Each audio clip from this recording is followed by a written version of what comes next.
Hi, everybody. Ian Ross here from the Canadian Faith Orphans Fund Board of Directors. So great to connect with you today on this technology. As we know, Faith typically comes to Ontario in the spring and always enjoys being with you, and I'm sure you with her. We've been able to connect her by Zoom and get an update on the ministry that continues in Zambia at this time, and so I'm sure you'll enjoy it. Hi, everyone. Tim Clemens here, one of the board members for FOF Canada. Normally, I'd be down in Zambia doing interviews with Faith in person, but obviously COVID has impacted us all in a great way. But Faith, so glad that we can even connect with you by Zoom. Just give us a quick update. Has Corona actually hit Zambia yet? In December, we started hearing about Corona and we thought it won't get to Africa, but surprisingly, in March, it reached Zambia through a couple that traveled to Italy. And when they came back to Zambia, when they were tested, they were positive. And from that time up to date, the numbers have been increasing nearly every day. So what was the reaction? How did they handle the first cases? Is there any information on that? We don't have much information, but you know, people are speculating. And when we heard of the first case, it's like the whole Zambia was shaken, because we thought it was going to speed up like the way we heard about Italy, America, UK. So everybody was shaken. But we thank God that it was moving slowly until last month. That's when the numbers really started increasing. What's it like? In Canada, there was a complete lockdown once we heard Corona was starting to roll through the country. What are things like in Zambia right now, kind of business-wise, school, social? After 2 weeks of having Corona in Zambia, all the schools, colleges, they were closed. And from that time, we were given instructions, like families, we were told you have to stay at home unless you have a very busy or very important thing to do in town or to go to the shops. But they didn't close up the shops. The shops were still running, the banks have been running. So is testing being done in Zambia? Do they have the means for doing testing? How is that, Faith? Yeah, we have the means to do the testings. At first, we didn't have. They were only testing the people who are coming into the country. But when they started seeing the numbers going up, they've put stations, especially in the big cities like Kitwe, Lusaka, Ndola, and all the borders, they have testing kits there. Help us to understand, you know, there's been a recent rise in numbers over in Zambia from what our previous conversations were. Help us to understand with this rise in cases, as well as like how many are you experiencing right now?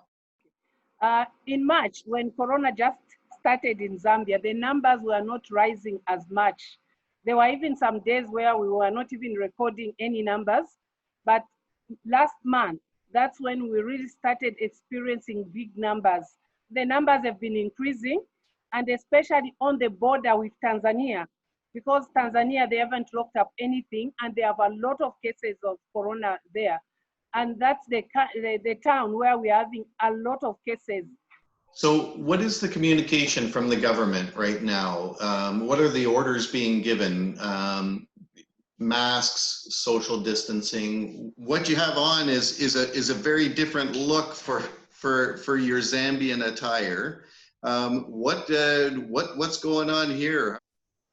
Yeah, we thank God that our children, one of the lessons that they learn here is tailoring, and they've been making these masks like the one I'm wearing, because now it's a mandate for each and every one of us to wear masks when you go to the public. So even at work here, we are supposed to wear these masks. Okay, that's great. You can take it off for now. Yes. There you go.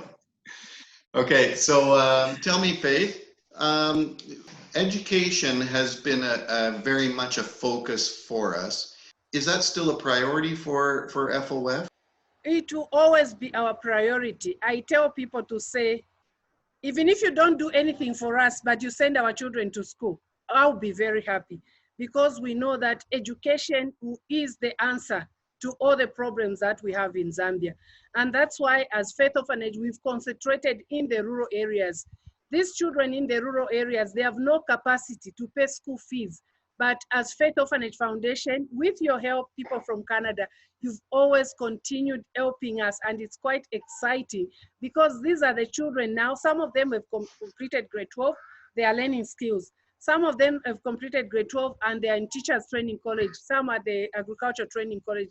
And these are the people who are now going back to the villages to give back and to work in the schools, in the farms, because they've been trained. So it will always, always be our priority. School fees, sending children to school, that's Faith Orphanage's priority. Yeah. Are the kids still smiling? Oh yes, oh yes. They are always smiling. There are times when you look at them and you are thinking of Corona, or you are thinking of the poverty which they go through. You are thinking of the anger, they have no food, but they'll give you that big smile. I think one of the things is they look at Faith Orphanage, not just me as Faith, but they look at Faith Orphanage as a board to say, this is our answered prayer. And that's why there are times when children need something, they'll come to us, oh, I need this, because they know as Faith Orphanage, together with the people that are helping us in Canada, we are able to give them a smile. We are able to put a smile on their faces, because once they say they want to go to school, we'll send them to school. Or once they say they want masks, we are making masks for them. So they are always smiling, and this keeps us going actually, because our desire and our prayer is these children, they should keep on smiling.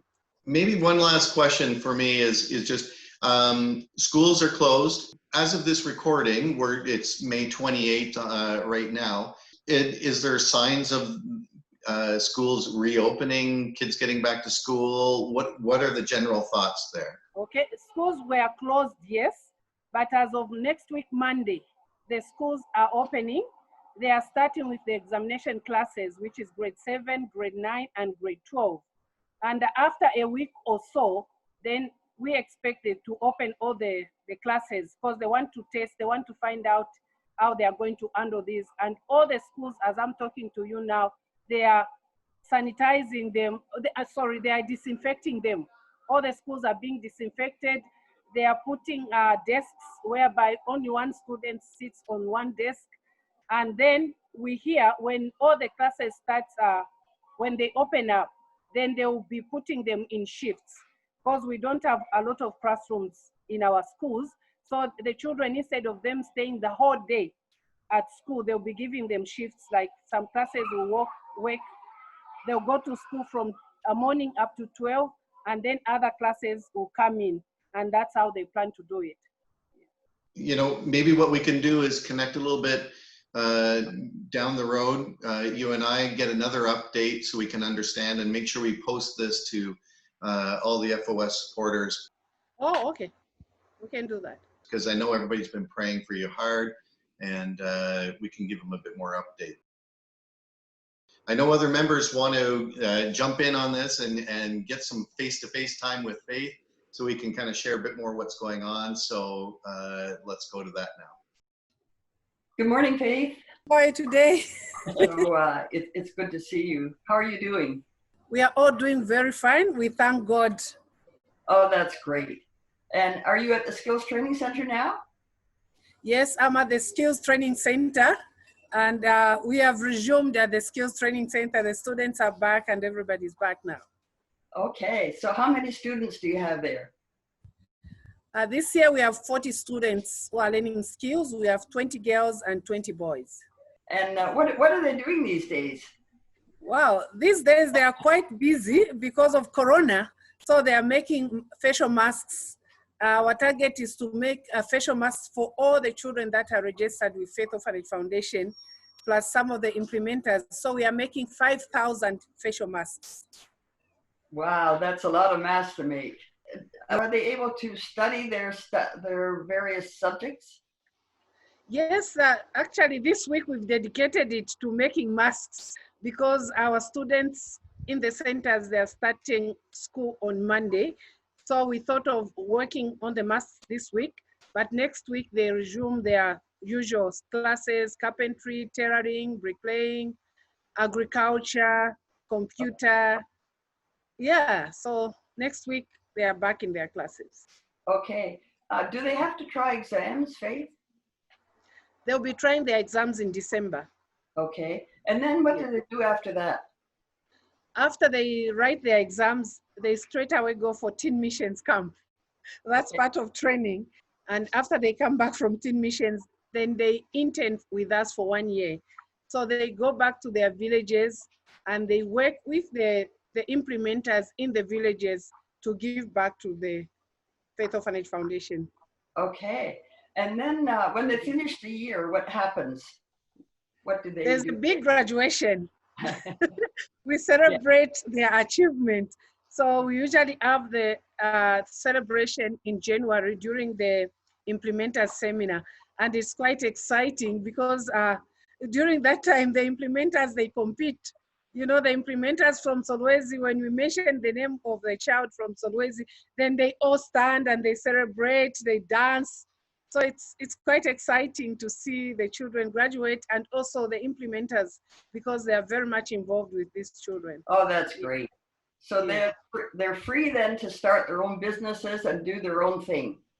Yes, they do. They do. And actually, one of the reports that we've received is our children, those who've graduated and they have sewing machines in the villages, they are busy now making masks in the villages, which is quite exciting. Also, tell us a little bit about the clothing. You received from Canada lots of beautiful, beautiful items. Just tell us about what you do with it. You receive it and then you give it out. Just give us a little word on that. Yeah. That's another exciting thing that happens here in Zambia. We receive clothing from Canada twice a year, but we go out to every village to distribute 4 times in a year.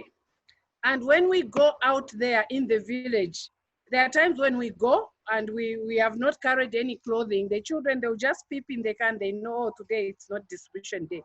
But when we go out to distribute and the children see the boxes in the vehicle, they get so excited. It's like Christmas. And immediately we give them a new piece of cloth. They have to change and wear the new one. But when they go home, they keep that new clothing for special occasions, like if there's a church meeting, that's when they wear the new clothes. So it's quite exciting to see them receive these clothes and see them try them on.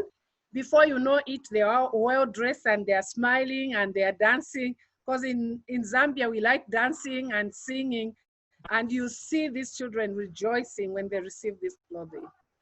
Faith, you have 4,100 children out in the villages. That's a lot of children. Do you ever run out of clothing? Actually, God has been faithful, and we want to thank all the people that have been sending clothing. It's quite exciting because if we get one box of dresses, they really go around. So we thank God that we don't usually run out of clothing for the children. Once in a while, yes, maybe for the boys, but of late, we want to thank people that have been sewing. We've been receiving a lot of clothing even for boys. We have a wonderful group of ladies, as you know, all around Ontario. And I know that they were disappointed that you and I couldn't go and meet them this year. So I know now that they're happy to see you and to hear the report that you've got clothing for the children. We just thank the Lord for all of our seamstresses and our knitters. Just wonderful help to our ministry. So I think this gives a good idea to us what's happening out with you and all the ministry out there. We just give thanks to God. And for our donors back here, we just want to say thank you. We would like to say thank you very much because we know without prayer, we would have been sick even ourselves. But we know that there are a lot of people who are praying for us, not just Faith Orphanage, but you are also praying for our country. And we want to say thank you very much. Please keep on praying for us. We need those prayers. Thank you, Faith. Well, I trust you enjoyed watching that update from Faith over in Zambia, and I appreciate the participation there of Tim and Doreen, of course. Great to see lots continues to go on in Zambia with the Faith Orphans Ministry. The mask initiative, sewing of masks, I think that's fantastic. And that reminds us of our sewers and knitters here in Ontario. And for really decades. A lot of them have been sewing and knitting articles of clothing for Faith Orphans. You could tell from what Faith said in that interview that it's very, very much appreciated by obviously Faith Orphans staff, but especially for the children. And we thank you for continuing to sew and knit as you have in the past. We have put a pause on the shipping and packing of this clothing during this COVID time, but we look forward to getting the packers back in at the appropriate time in the future and packing up what would no doubt be a great shipment of clothing with all the sewing and knitting that continues. Obviously today we've used some technology on the Zoom technology here for the interview. And that reminds us too that we've now got e-transfer capabilities for donations. Already some of our supporters are using e-transfer, which is a very cost-effective way of getting donations into Faith Orphans Fund. Canada Helps has been utilized in the past, and that does have a service fee associated with it. So e-transfers, really, there's no cost of sending those funds in. And so we encourage people to look at e-transfers in the future. We just want to thank everybody for their great support financially and in prayers for Faith Orphans Fund. Obviously, at this time of year with Faith typically on a visit in Ontario, meeting face-to-face with many of you, a lot of our donations come in the spring. And so we just are so grateful to see donations continuing to come in, even though Faith can't be here physically. And we pray that will continue throughout the summer months ahead. So from the Canadian Board, just want to thank you once again for your support. Thank you for taking the time to view this video today, and trust that you'll have a great summer, a healthy summer, and we'll look forward to meeting again physically in the future.